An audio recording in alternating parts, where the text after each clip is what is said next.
Size the poet ngikhaphela izipitshi zami sekumele ngibuyele ekhaya. Kuhla ngomnyama inyanga iyaselwa angithi sengifike kwanqingetshe sengikhala ngomakhelwane ukuhlose kungificile amahlathi aphelile ngikhaphela izipitshi zami sekumele ngibuyele ekhaya.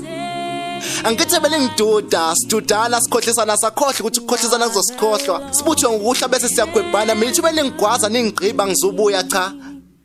Bathi social fela emsebenzini walo iwindi kumina belifana nomnyango impiji zami singibiza ngesikhokho ngade egcinele ngizofa ngesandla sabo sengibuka ngawomoya ekhaya basangithanda okumanje ithambo lami masalithungatha ngikhaphela izipiji zami sekumele ngibuyele ekhaya.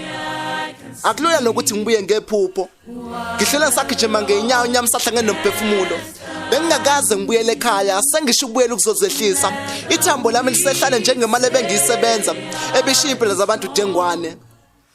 Kufuze ukuthi manifika nibika le ndaba ekhaya abazali bagiye bajakade lokho akuzothusa kepha kimina kuyoletha ukuthula nokuthula kubona ngoba ngisaphila bengihlezi ngiletha ukwethuka ngiyanithuma kuyahlwa ngikhaphela izipitshi zami sekumele ngibuyele ekhaya. Usil the poet wathi indaba ezitha ngoba ngizalwe ebukhosini baya